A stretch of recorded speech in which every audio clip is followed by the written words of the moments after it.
everyone, John here from All Miniatures Great and Small, and today we'll be taking a sneak peek at Battlefront Games and their latest product briefing for Stripes. Now, a product briefing is sent out to game stores in order for them to get an idea of what products are coming in the future and help them decide what they might want to order and keep in stock. Battlefront was kind enough to share the Stripes product briefing with various bloggers and YouTubers in order to get the word out. The product briefing itself is a 12-page guide covering the upcoming releases for Stripes, and that is the new American source book for Team Yankee. Much like the previous source books, Red Thunder, Iron Maiden, Leopard, Stripes is a dedicated intelligence briefing for a single faction. This time it's the United States military in the spotlight. Notice it's not just the United States Army, like the original Team Yankee rulebook, but the United States military, meaning it's including the Marines. Now, also keep in mind, in a disclaimer, this is not a review of Stripes, and we will not be looking at stats or organization from the book. This is strictly a sneak peek at the product briefing. First up is the cover, and the cover already gives us some information. On the cover we have an M60 Patton tank, HMMWV Hummer, and an LAV. This is both interesting in showing us what we are getting in the book, as well as hinting at what we might not be getting. More on that later. Next, we have a blurb about the Stripes book itself, including contents. The page mentions the U.S. 7th Corps 1st Armored Division, the 82nd Airborne Division, and the 2nd Marine Division. And then the lists or formations mentioned are the M1 Abrams Combat Team, the M60 Patton Combat Team, the Mech Combat Team, Armored Cavalry Troop, Infantry Combat Team, Marine Tank Company, Marine Infantry Company, and LAV Company. So it looks like the Marines are getting three different or unique lists. Next up, we have Ryan's Leathernecks. So this is a brand new Army box containing 3 M60s as well as 6 Hummers. And this is also our first confirmation that these particular kits are plastic, which is great news. Plastic M60s, I think everyone's going to go crazy for. And I can see myself purchasing a couple of boxes of these for sure. Next, we have the Platoon boxes. First up is going to be an Abrams box set. This box is listed as new, and it's on the box top. It's showing the M1 as well as the IP M1 Abrams as being options. Now, I don't know in this particular kit if the actual model, the sprue, is any different. The original release of the M1 had the parts to build the IPM1 and also the M1A1. It had the larger gun barrel. So I'm not sure if it's just a reboxing of the same sprue or if they did something different. Time will tell, but it's exciting. We get 5 of them in the box. Nothing new here, very similar to the existing release. Next, we have the M60 Platoon, and this box looks great and contains 5 plastic M60 tanks. There's no mention on different models or versions of the M60 in the box. So I'm not sure if the U.S. Army and the Marines are going to have the same exact version or if there'll be any differences. Either way, though, the M60 will be a great addition to American forces and provide them with a less pricey alternative to the state-of-the-art M1 and fill a similar role to the T-55 and Leopard 1 found in other forces. Next up, we have the HMMWV Platoon, also known as the Hummer. This gives us 6 Hummers. The box art shows a few different weapons options.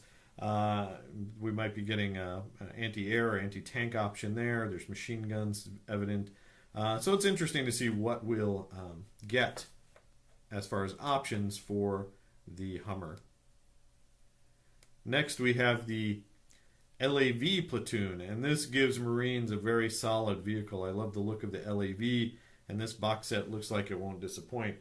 The box includes 5 LAVs and also makes note of several upgrade sprues. So I expect you can build several different variants of the LAV, anti-air maybe, anti-tank, as well as just the normal version. Next we have the Huey helicopter box, and this has two Hueys, also noted as being in plastic. Anyone familiar with Battlefront's Vietnam range will already be used to these models. I believe the latest version was plastic, so I'm not sure if it's a reboxing of the Vietnam sprues or we're getting something new for the 80s and Team Yankee. But I'll make an assumption here too that these will support the 82nd Airborne list, whether they show up in other lists. Your guess is as good as mine. So it's pretty cool that we're getting helicopters for the Americans, and it might give Americans maybe similar tactics to what the Soviet Afghanistan list can do. Next we have the rifle platoon box. There's no note that these are plastic, so I'm guessing they'll be metal models, kind of like the US mech platoon. I can't tell from the pictures if these are the same sculpts as the mech platoon, but I imagine if they're not the same sculpts, they're going to be pretty similar, just in different quantities for what you get. Not sure how the rifle platoon will compare to the mech platoon as far as a breakdown of dragons, M16 teams and whatnot. Next we have the AAVP7, and this gives the Marines a transport option. No note of this kit being plastic, so I expect it will be a resin and metal model and carry a hefty price tag as a result. You get two of them in a box. I'm not sure how many of these you would need, but just looking at the picture, you can tell these are massive vehicles, so it's probably going to be expensive, particularly if they are metal and plastic. So one area that the Americans have been deficient in is air defense, having only the VADs in their original list. This is no longer the case with the addition of the Chaparral SAM platoon. If I'm mispronouncing that, let me know. Chaparral adds missile defense to the Americans, and what I imagine is going to be something similar to the Soviet Gopher, where it's strictly anti-air. It really can't do anything against stuff that's on the ground. But it probably has a longer range, since it's a missile, than the VADs. This box contains 4 models, and it will probably be metal and resin. No note of plastic on the box. So I imagine the cost will also be similar to like the Soviet Gopher box. Next up was a surprise to me, and I'm sure there will be people outraged on the forums and the interwebs. It's the ill-fated Sgt York. Apparently, in the Team Yankee timeline, they figured out and resolved the technical deficiencies of the Sgt York and rushed it into service. Having more AA options is always good, and now the Americans get basically like a Shilka analog that the Soviets have, something with a high rate of fire. It's going to be pretty similar, I imagine, to the VADs. I think the Sgt York carries a heavy caliber gun than the VADs. So it'll be interesting to see if it has an increased range or better firepower. But it's interesting. And another note about the controversy, I know people are going to complain about it. My thought is I'm fine with this release. I probably will pick up a box just because they look pretty cool. From my point of view, Team Yankee is a hypothetical fantasy World War III game, so having a hypothetical vehicle in the game is not too far. And if you don't like it, don't add it to your list, and you're good. So Sgt York looks cool, looks interesting choice. Next up, we have some air power. The Harrier shows up for the Americans, and this box gives us 2 AV-8 Harriers. We already have Harriers for the British in Iron Maiden, and I expect these to work similarly. They may have a different loadout, but we're not sure yet. This will most likely be a resin kit as well. The nose does look different, so it does look like we're getting the AV-8 and not just a copy of the, GR3 British version. So that's exciting to have something that's going to hopefully come in on a 3+ like the British Harriers do, instead of that 4+ for air power.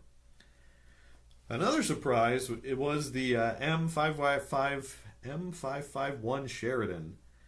This box gives you 5 models. I can't tell from the screenshot if these are the same sculpts from the Vietnam range where we already have the Sheridan. but they do look like they will be metal and resin and not plastic. The Vietnam version had a lot of stowage crammed all over it, and I can't tell from the pictures if it's the same. It looks very similar though. It'll be interesting to see if the Sheridan also gets its Shillelagh anti-tank missile. There are stats for it in Vietnam. I would imagine it would carry the Shillelagh in World War III since that's what it was designed for, but it's hard to tell from the box. Lastly, rounding out the releases, we have a couple of new Battlefield in a Box Terrain Edition. So these aren't Americans, but they're being released during the same time. You know, I love the Team Yankee terrain, and these releases are going to be adding a highway overpass and a department store. Both look cool and will add, to that modern feel of your battlefield, make it feel different from World War II. The product guide also gives us a projected release date that lets us know when we can expect all these goodies to start hitting the store. They're supposed to show up starting in December and going through January. So I kind of have an idea what I'm going to be asking for Christmas. As always, thanks for watching. If you have any questions or comments, leave them down in the section below. Let us know what you're excited for. Let us know what you're disappointed with. Please give us a like and subscribe if you liked what you saw. You can also check us out on Facebook at All Miniatures Great and Small. Thanks again, and keep on wargaming.